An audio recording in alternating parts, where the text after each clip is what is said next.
everyone. It's so wonderful to see you. And I'm actually here on the stage, unlike yesterday in a flash flood. So this is already a vast improvement on this process. So I'm not sure how many of you know me, but too long didn't read. I like to hack stuff. I like to hack everything. I also deal a lot with cyber warfare and have for a long time. So sometimes I go to interesting places that people might be bombing. Because I deal a lot with critical infrastructure security, especially in the nuclear industry. And it's always a bad thing to have a nuclear cyber incident related to a war. I'm just saying, nobody really wants that. Maybe Russia does right now, but who knows? Sometimes I have fancy titles, but you know, I just like to hack shit. So recently this year, I was in this lovely country called Ukraine. Because, you know, the media was saying, hey, Ukraine, you've got all these troops around your border and you've kind of been at war since 2014, but we think there might be an escalation. So, okay. And I get the call going, hey, Chris, you're crazy. Why don't you go to Ukraine because we need someone to stage there in case there's a nuclear cyber incident. And I'm kind of crazy, so I said, why not? Right? What else would I be doing during wintertime in Ukraine? Awesome! So I'm going to tell you some real-world stuff, and I'm actually going to try to keep it non-technical so you can show your management and your executives what needs to happen during wartime AppSec. So some of the things that are very, very common and also have been coming out of Ukraine, lots of surveillance on the comm system. Fun fact, up until either October or November of last year, Ukraine finally made it illegal for Russian citizens to own any part of the telecom backbone infrastructure of Ukraine, or an ISP. And as we all know, even if you try to upgrade your code base, that seems to take forever.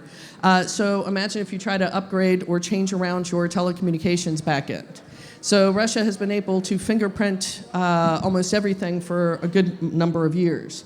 That also means that they've known if there's all sorts of vulnerable websites, vulnerable apps, logins, you name it, all the lovely jubbly stuff that we love that gives us a happy hacker smile.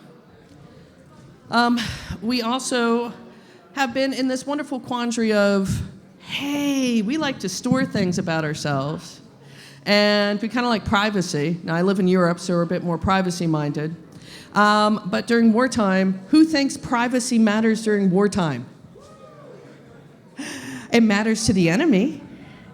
So there's been a lot of attacks trying to get information. There's been in the news already hit lists being built by Russia on Ukrainians and important people that were in Ukraine when the war started. There's been, let's see, who here loves identification apps? So I see two people. Now, I'm sure if they could ever be done right, we would fall in love with them. But a good, for instance, in Europe, they had a lot of these COVID apps to track your vaccinations. But Ukraine went one step further, and they decided to use the DIA app, which is your identification, your car registration, your tax ID, your vaccination, all that kind of stuff. So when war broke out, guess what? That was disrupted. So if you couldn't, grab your hard copy stuff, the app that everyone was depending on was disrupted and broken into as well. So Russia, again, got all the information they wanted to on all Ukrainians, including phone numbers and so forth. So these are some of the things that we have to tackle. The Ukrainians did do a pretty good job on that app. Now it's like bloody freaking stellar. But it's had the same problems before, like all the other like Corona type or ID apps, where privacy, well, we need to get this app out. Security, well, we need to get this app out. How many of you have ever been in a situation where you really want to test somebody something, your code, do some at least unit testing, maybe even move into security testing? The project manager's like, no, I did not allot any time for this. You cannot do this. And that's just the reality around the world. But when war breaks out, that sucks even more. we also have to try to keep our stuff up, right? So we've got Cloud Village and things like that, but not everybody has cloud infrastructure, or if you had cloud infrastructure around, for example, the country of Ukraine, and there's a bunch of indiscriminate bombing, you're hosed. So recently, Ukraine actually had to move a lot of their databases on citizens and also government information over to Poland. And that's pretty extreme, but to keep that resiliency up, most of us wouldn't think we need to actually put all our stuff in another country because, bombs. There's also a lot of back and forth. I don't know how you feel, but let's see. Let's get a gauge. Who is pro-Ukraine? Right? Who is pro-Russia? We're going to beat you up later. So, you try to stay on the good side. Fantastic. And there's all these lovely groups who are on one side or the other, right? And even if you are pro-Ukraine, you might have hacktivists from Russia who gets a hold of that information and goes, we're going to pwn the shit out of you. Or if your company happens to still be doing in Russia, you're screwed that way as well. So there really is no winning in war or cyber war. So we have a lot of realities that we have to face every day. But now, imagine that reality is coupled with the fact that, I don't know, someone's trying to kill you, or other Russian troops are trying to kill you, and you cannot leave the country. Or you're trying to get a hold of your group in Ukraine, and the telecom keeps going out, because, of course, resiliency costs extra money, and a lot of project managers don't like extra money. So we have to change things a little bit more. Knowing that you're going to be constantly under attack by everyone from script kiddies all the way up to the badass nation state, cloak and dagger, their hoodies have, bugging equipment type of people. So using just things like automated testing, right? Because that sounds great. Salespeople are fantastic at selling automated testing. They're like, all you have to do is press a button, and poof, like magical unicorn farts, all of your code is tested. Who thinks all you need is automated testing? No. One guy's like, no, please don't associate me with only automated testing. But when you say certain things like, let's see, in the US, regulation is a dirty word. To project managers and higher ups, you want extra time to security test? No. Shh. So we face a lot of that in the real world. There's also the challenge of, we'd love to do this. We can actually add extra hours, but what's it going to cost? Do we need a tool? Do we need to buy something extra? Do we do whatever? Because during COVID times, if your organization lost money, you have even less of a budget for security and dev work to actually be done right.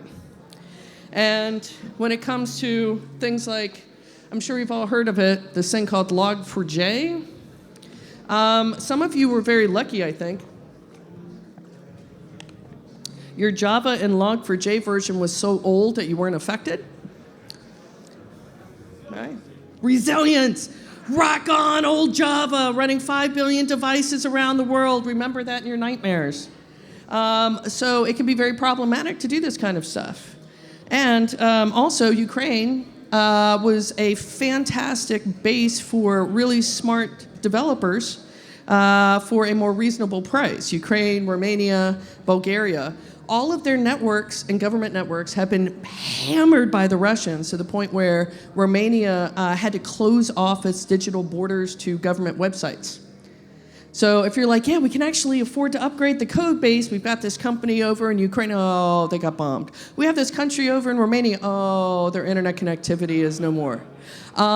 So, little challenges, right? And who here likes, if you check the box, that means there is no risk, right? We're all officially, hopefully the camera can hear, because AppSec gave these out, these lovely socks, we are now officially SOC compliant. But that's not how it works in reality, right? That just means that you check boxes. There's also this concept of, we all love code. We all try to make friends. But how many of us in our organizations actually realize that our code well, can be used to kill people or to damage them in some way. So more and more we're seeing these effects of how the digital world can affect safety, personal lives, ongoing. I mean, there's been a lot of things where the Russians got the orphan database. So you've got a ton of orphans who were in Ukraine with no identification, and a bunch of them have been pushed to Russia, so they're never going to be pushed back. And that also means segmentation's kind of nice if you have to deal with any sort of networking. They're more typically concerned with reputational damage. And this is one thing I've noticed about US thinking versus European thinking. If an executive signs off on a risk and it leads to loss of life and they knew about the risk, they can actually be put in jail. In the US, that doesn't happen. We still have Boeing, who killed hundreds of people with a shitty piece of software that was never properly tested or built. And the executives got bonuses. So it's a little bit of a difference. But I hope that all of us in this room, because we're now friends, realize that is not the best and most ethical way to do things in the world. So, as I said, try not to kill people with your code, if you can help it. Obviously, your stuff can be reused, like Marcus, what was his name? The WannaCry chap, and he got busted for it, right? Because he didn't have the intention. I have no idea why they pressed charges on him. We also have to try to communicate this risk in the least technical way possible. And this can be a challenge. So one of the things I do is I practice on strangers who are about 70 years old in the park, and I will strike up a conversation and go through 2 oral paragraphs to explain something. And if they can understand it, then the executives who typically have executive deficit attention disorder, it's a real thing, you know. They sell medication, you know. It includes golf courses. But we have to get these things through to them, right? Another thing that's very helpful is also write it in a certain way where a lawyer might get scared that if they don't do something, they're going to get up the... sometimes a little bit of, could we be liable for this? Could we be in breach of contract because of X? Then lawyers are like, we actually should pay attention to this. Lawyers typically overrule board members. You would not believe how many times that happens because they're so afraid of getting sued. Try to figure out what your risk is. So I do not work for the companies that I will mention. I want to stress that. I wish they paid me. They do not pay me. But I'll give you a few examples. Something that I find a lot online are exposed dev environments. And what happens with some of this is the dev environment will not typically be monitored by a security operations center or a network operations center except for uptime because there's a lot of activity. And they're typically not well segmented inside, so they will be connected to actual systems, and attackers can find these dev environments and pivot directly from there with no security monitoring inside further into the network. So one of the things I do recommend this particular tool, and there's a couple others on the next slide. I'm a big believer in low cost, no cost. Because it's an easier sell when you're like, yeah, I think we need to do testing. There's actually a tool that can help with this. It's not going to cost us more money. You don't have a risk register yourself, make one up. Because you want to know what's going on. You also want to know if you've communicated the risk and you have your own risk register and nothing is happening, how quickly you need to dust off your resume and CV and get the heck out of whatever company you were at. Sometimes you also have to do a lot of, I call it cover your ass, because also if the stuff happens, you don't want to get blamed. How many of you remember the Volkswagen Dieselgate situation? All right, for not everybody in the room, Volkswagen had diesel vehicles. They tested them with their software, air quotes, and they were cheating the system. When it was found out that they were more polluting, Volkswagen said it was rogue software developers who took it upon themselves to install cheat capability in their software to measure pollution that was coming out. Who here thinks it was rogue software developers? Absolutely. This one guy agrees with everything, no matter how bad I say. This is brilliant. You, sir, you get a pair of socks. Yes! Another thing to keep track of is open libraries, open source libraries. How many of us love open source libraries? I knew you'd raise your hand. So there's a concept by this chap called Alan Friedman. I quite like it. It's easy to remember, SBOM, Software Bill of Materials. And there's various tools associated with the SBOM project that are free. And it can help you detail exactly what open source libraries and versions you're using.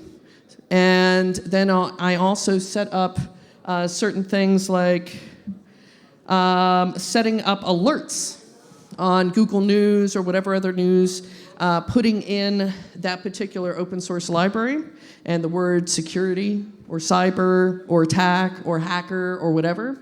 And so as soon as something comes out in the news about that particular open source library, I can double check very quickly if it's the actual version that they're talking about.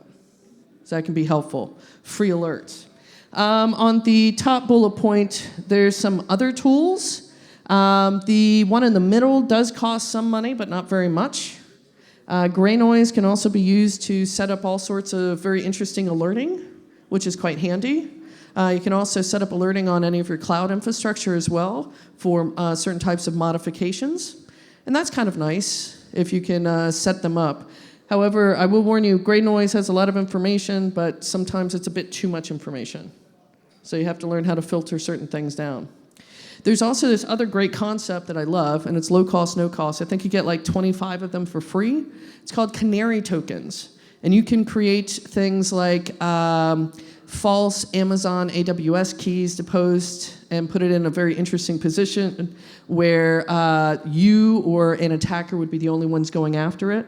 You can salt some of your stuff with fake Excel spreadsheets like, all the salary, our source code, whatever. And there's about 20 plus options of all these different things, even URLs, for example, and then it will alert you. And I think you get 25 for free. It's brilliant. I love it. There's also a few other things that I try to add, especially if someone's trying to clone my websites. And also, try to get people obviously to sign in or whatever, or it's part of an attack because you all are pro-Ukraine and your company is known for it. I will put in HTML comments that are indexable by search engines and then periodically make my own dork to search for those specific HTML comments that are unique. And then suddenly I'll be able to pull up websites that have been cloning my stuff. So that can be kind of handy. We all use suppliers. I don't know, does anybody here not use any third-party dev or technology? There's that one dude back there. But that's about it.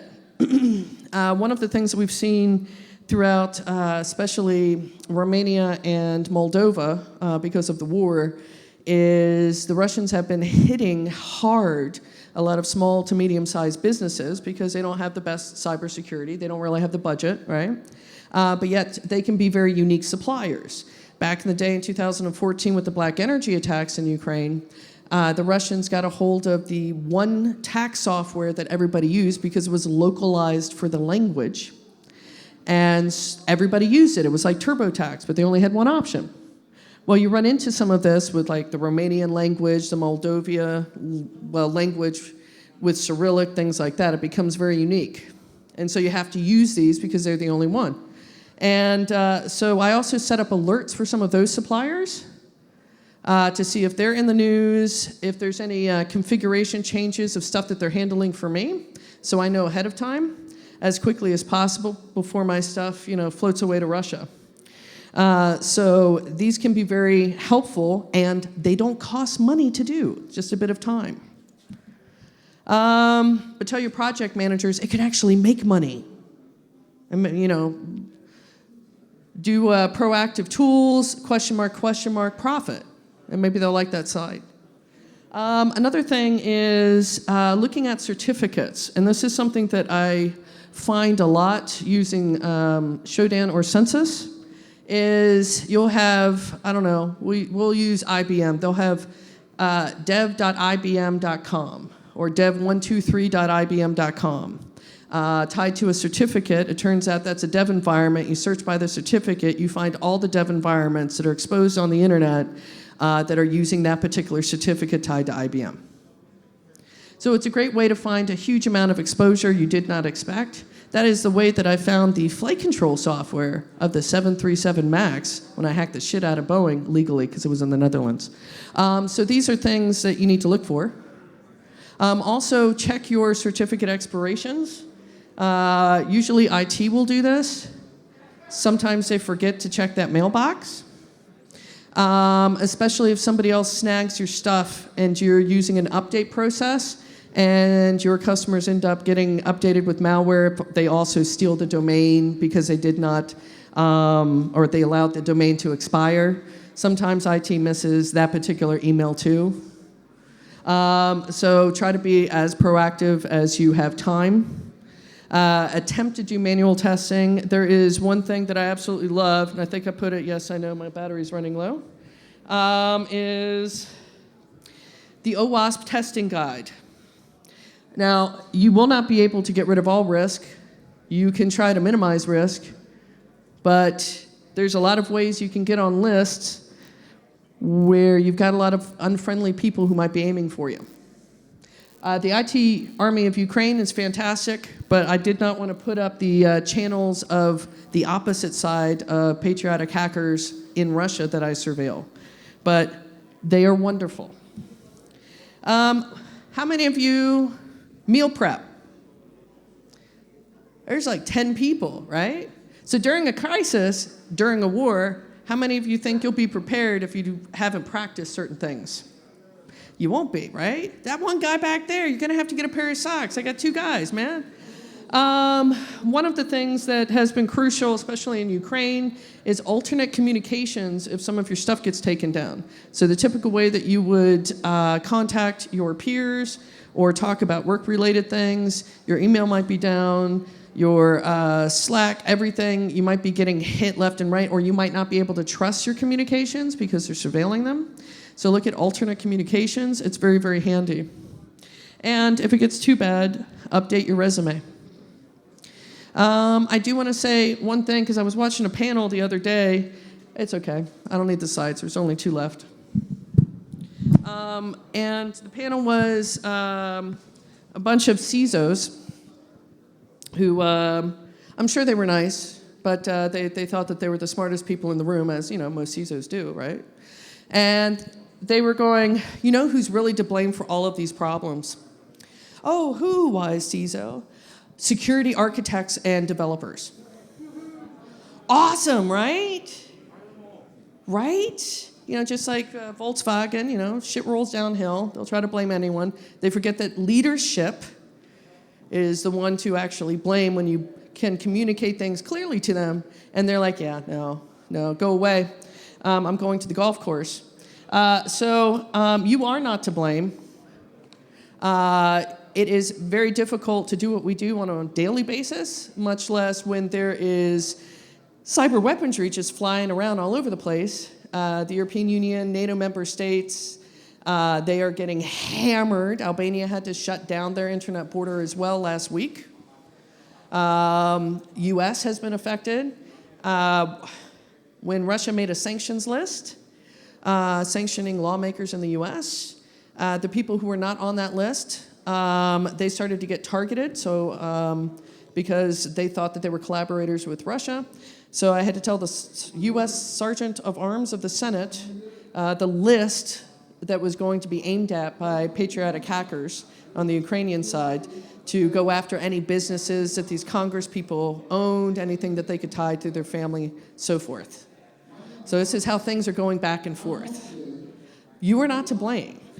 This stuff is really difficult. I remember years ago, what was it, 2017, I did a course, basically was a course at B-Sides, how to hack intelligence agencies with OSINT. And there was never a fail. So if they can't do this, don't expect that you are going to be able to thwart this particular risk, all right? So you're not to blame. The slide after that was make friends.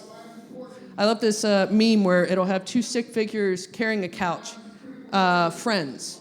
Below it, two stick figures carrying a dead body, best friends, right? The reason I say this is a lot of the stuff that's been going on in Ukraine and the rest of the world right now, there's a lot of my best friends who have been working on this at lightning speed, trying to get things up and running, keep things up and running, trying to minimize damage, trying to minimize the loss of life, because there has been loss of life related to cyber incidents. I have the dubious now honor of being the first person to discover the first Geneva Convention violation via cyber means in Ukraine. And that's not something I ever wanted to actually deal with. So these are some of the realities. And when you have best friends that you have met at this conference and other conferences, and you need help, and you need like freaking help, you're like, hey man, hey lady, I'm not sure what's going on, but I think we're hosed, or something's going on. Can you take a look? Do you know anybody who I could send this to, get advice, etc.? We are in a tech community where we try to share information, and here is the place that you make those best friends who will bury a body with you. Or in this case, bad code because someone didn't let you security test it. So make friends. So the very last slide was a big thank you. Thank you, AppSec Village. I delayed doing a lot of things. So I really appreciate it. Thank you, everyone.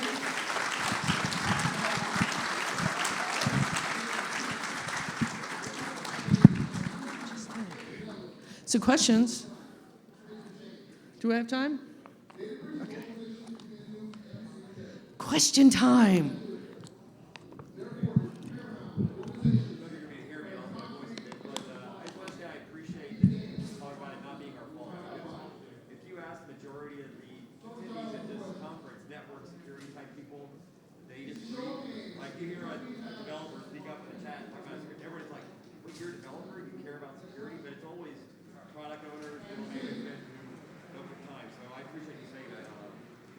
Excellent. So someone appreciated that I said that you were not to blame because you are not. And I want you to remember that. You are not to blame. We should have t-shirts, something like that. I'm not to blame. Look at the project manager. I don't know. My CISO accepted the risk and played golf and we got pwned. I don't know. But I have more time for questions. I see a hand way back up there. If you have questions, just come up to the mic. Because I tried to leave plenty of room for questions, because I actually like them. Hi, thank you for the nice talk. What are the best practices for managing those risk registers you mentioned? Like many maybe tools, because we have threats, we have vulnerabilities, but we probably have lack in those risk registries. So if you could share some insights. How can you kind of use risk registers? Are there certain tools, et cetera? One of the best tools for risk registers, firstly, start one. Secondly, something that's easy to update, right? So if you can, since you're all developers, you can internally use APIs to try to automatically update. You can do things even on an Excel spreadsheet with a few macros if you want to. But something that's easy that people in the team can also update. And for the level of risk, is it the right way to use impact likelihood approach, like to define? Yeah, I mean, every organization has a different level of risk, right? It's not a one-size-fits-all situation. A hospital might have a very different risk than an intelligence organization to web app that takes money or has personally identifiable information or what have you. So every organization is different. Sometimes there's regulations where they'll get heavily fined, all this kind of stuff if things fail. So it is a good idea to figure out what your risk appetite is for your company if that already hasn't been done, and a realistic risk appetite. Yeah, and probably defines the risk mitigation strategy, right? Yeah, you won't solve risk 100%, but you can mitigate it. That's why we have flood barriers. The water can still come, but it won't destroy all the houses, only some of them. Residual risk, right? Okay, Yeah. Thank you.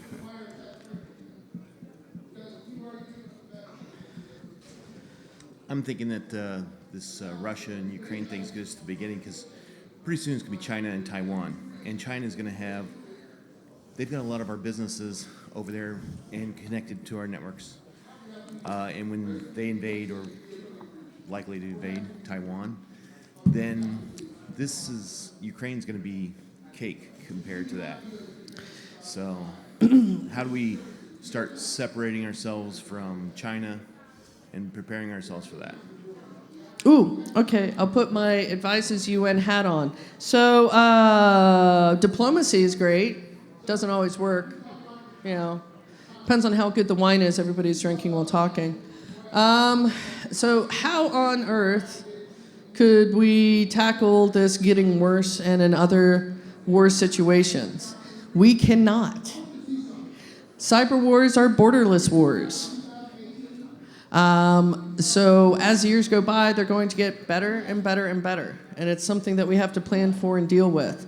And countries have to also recognize the risk against their digital infrastructure can affect their sovereignty, their economies, and it needs to be part of national policy. There's only a handful of countries that actually have technology advisors who aren't just CISOs who don't know how to turn on their own computer but say that they know everything. So we need more people involved in that portion. Next question. Most of your slides seem to be focused on for-profit or the private sector. Do you have anything in particular for the nonprofits or the public sector? Do I only focus on nonprofit? No, I mean as far as the points that you provided in your brief, do you have anything that's more specific toward like nonprofit entities or for public sector employees or devs that are in the crowd here? Oh, it's applicable to everyone, except if you're a government employee, and then it's just a nightmare to try to deal with anything, and your contractors. But it applies to everyone. Try to figure out, you know, it's what was it, the art of war. We need to write the art of cyber war or something. Proactively look at your stuff, see what your risk is, check out your suppliers. Don't ever trust your suppliers. If you're a government employee, you can barely trust your technology suppliers. We all know that. I'm going to make this man laugh so much he's going to cry. Man, I could do comedy. No. But it applies to everyone, from small shops who are then those primary single suppliers to, you know, the big companies. When I ethically and legally hacked Boeing, one of the things I noticed was they were not using encryption on any of their websites, including all their logins, and they had one website that said, we offer cybersecurity consulting to the US government. And they didn't even know how to use an encryption certificate. So government employees, I feel bad for you. Maybe we can commiserate with, I don't know, some booze or something later. But it is applicable to everyone. It's just some situations will be more of a challenge than others, obviously. Question. Ooh. Question. Would you ever use a potentially scary example that you can do to enact change? Oh, yeah. So one of my favorite ones was, so I was at this nuclear facility somewhere in the pre-COVID, before times, and they had an incident involving some nuclear equipment and undeclared IoT direct internet connectivity with a public IP address on one of their cranes. And there were a few other things that were going wrong. You don't really want that inside a nuclear facility near, nuclear stuff, because, I don't know, I like green, but I don't want to be radioactive. So when I wrote up the executive summary portion, 2 paragraphs, and I'm talking to them, they're like, yeah, but, do we really need to worry about this now? We've got other risks. And I'm like, well, I go to get my bag, And I pull out, there's these potassium pills that you can take if you think you're at risk, or if they give you an order, if you're near a nuclear power plant. And I pulled them out and I set them on a table and I asked, would you like any? And that was a visual example of them changing things. Sometimes you need to do that, and sometimes you need more than a pretty pie chart. So there are ways. Got another question? Yes. Hi. Since we're friends, I figured you'd let me do one of those. This is more of a comment than a question. But there is a question in there. So when I was a SOC analyst for a global company, something I created was a calendar of holidays in other countries because I noticed the pattern of attacks happening on vacations. So I guess I just wanted to get your feedback of, is that a good strategy? Is there something that can be expounded upon that? And just wanted to hear your feedback on that. Yeah, absolutely. So since I like to bring up the Shamoon attack, 10 years ago, 2 days ago, was the Shamoon attack. During Ramadan, which is, a month-long holiday, just like the December, January, November time period in the West for a lot of various holidays. And, people like to take vacation and see their families during this time, or not, because some families suck. And it's usually a lower staffing time. So our holidays are a prime target, and that's one of the things that facilitated such a massive destruction at Saudi Aramco. Was in the middle of a crisis, in the middle of Ramadan, you've got low staffing numbers, and you've got a massive piece of malware churning through your data, leaving nothing behind but a burning American flag. So it's a good idea to check holidays and know that they will be the prime time for targets and attacks. Rarely are attackers nice enough to go, it's Monday morning, you've gotten your coffee, you've had your nice lunch, it's 1 p.m., we're gonna start attacking now. They're not that nice. So keeping track of your holidays, various holidays, especially with suppliers and so forth, is also a good idea. Thank you for your comment, friend. She will help me bury a dead body. So, yeah. I think I have time for a bit more.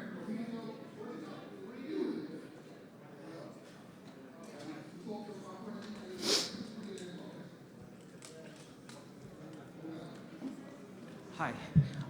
Thanks for your presentation. So you said dev environments should not be exposed, but developers often put them on any cloud environments, like on EC2 instances or something like that.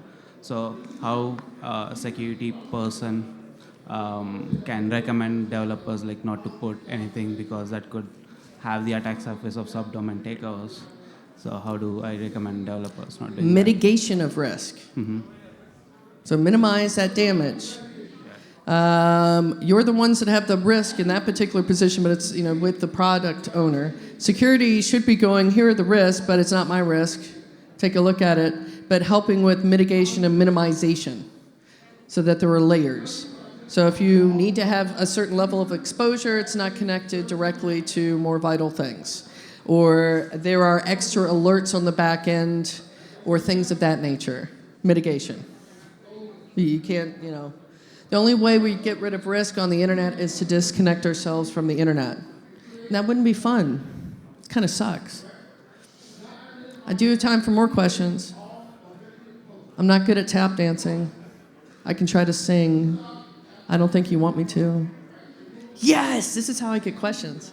You're probably not that bad a dancer, but I'll save the audience nonetheless. My question is, you made reference to how you were able to use lawyers to influence the board for some quick action. Any other departments or like in HR or accounting where you had this surprise friend relationship, not best friend relationship, to really get quick action that might not be immediately apparent in a developer's sphere of influence? Believe it or not, sometimes auditors can be your friend as well. And then you can use that, I've been getting this person a cup of coffee every morning, now I'm going to tell them the reality and cover my own ass. And they're like, oh, yeah, that's a problem. And then they take action. And that's awesome, because they have to listen to auditors as well as lawyers. So that's another group that's pretty good. Another one is your chief financial officer's unit. They are very risk oriented. And if they think it's going to cost a bunch of money if bad things happen versus a little bit of money to keep that from happening or to minimize the risk, then they will love to have that conversation with you. And then they'll also action things. So, I wasn't sure how long the talk was. 10 minutes. 10 minutes. You have me for 10 whole minutes still. Or, which do you prefer? Me for another 10 minutes or socks? All right. The crowd has spoken. Socks. Yes. I love socks.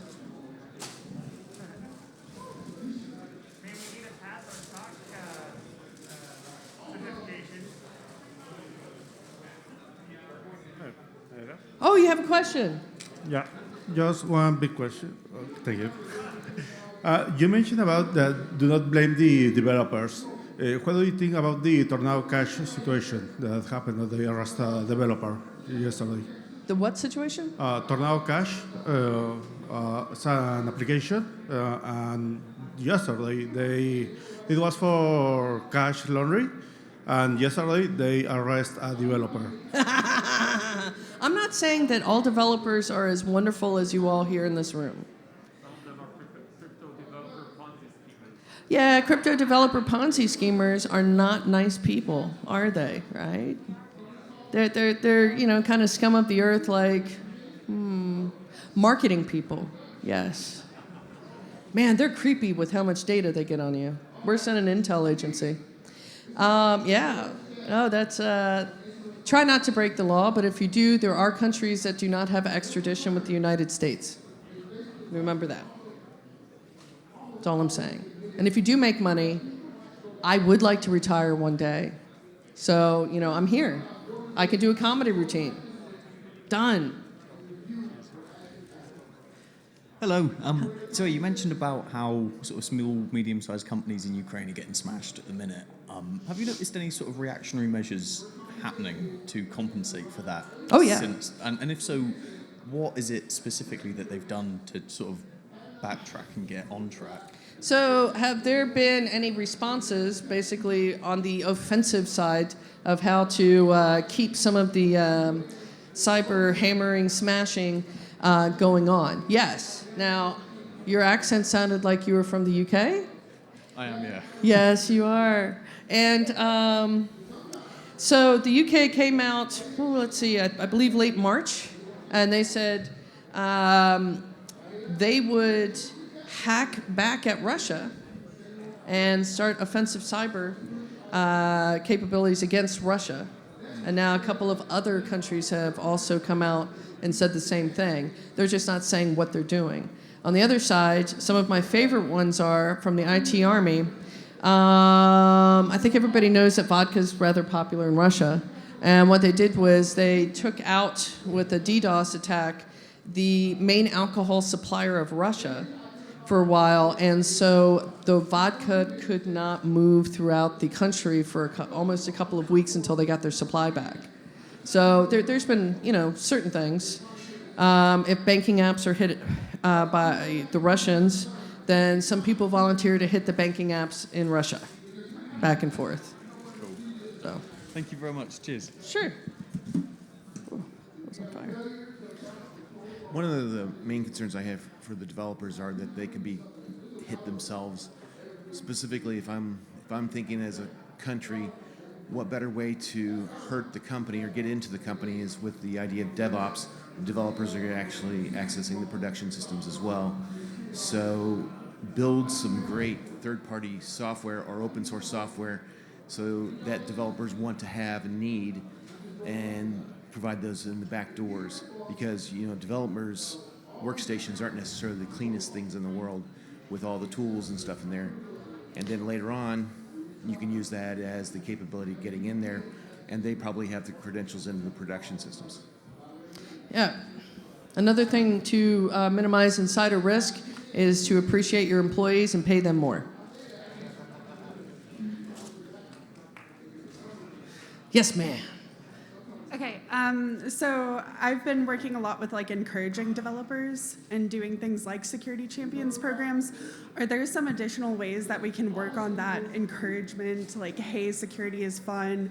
We're in this together. Do you have some ideas for that? All right, these are some ideas. Firstly, we need t-shirts.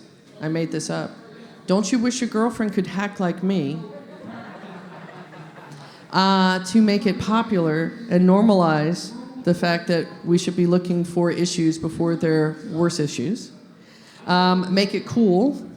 So next year, I want to see many of you up here sharing how you have been able to use some of the information that myself and many others have been sharing over this to encourage other people. Because it takes a village to have secure code. Ooh, that would be a tweetable one. Hey, somebody's got to tweet that. Hi, would you ever consider like doing mentorship for people who are trying to like become good like you? Oh yeah, for mentorship, no, I hate people. Okay. Yeah, I do a lot of mentorship. Okay. Yeah, so yeah, definitely. And I found new cards. So I do have some cards, so after the talk, I've got like 10 of them for contact details. Thank you.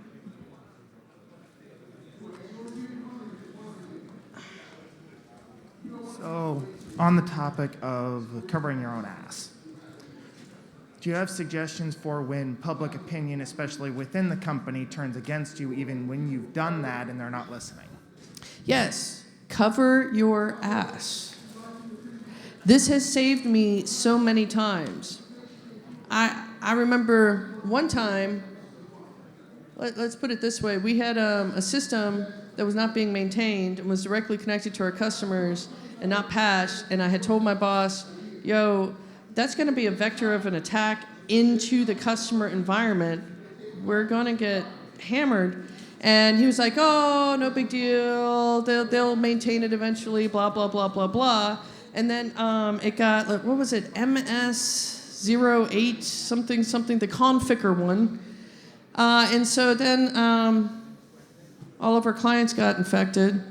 And I was eating lunch, and my boss comes up and goes, hey, you got to come down, blah, blah, blah, blah, blah. This happened. And I go, I put in writing 2.5 months ago that this would happen, so I'm not going to just eat my lunch. And I will look at it later, because this is now your emergency. It is not mine. I have a sandwich. Go away. So keep a written record, and that's very helpful, because, stuff will happen. Next question. Excuse me. I feel like so many wars are not necessarily in a clearly defined geographic area or country. So what would you recommend for a situation where part of your dev team was perhaps in a border area and you weren't sure exactly where their loyalties might lie, but they had access to the code? Yeah, so we've been doing that a lot where in a bevy of situations, trying to check out people where their loyalties might lie for any sort of insider risk. And so using a lot of friends who are law enforcement around the world to do background checks and to check out all sorts of social media for us, and then give us a risk rating. That's where, again, best friends comes into play.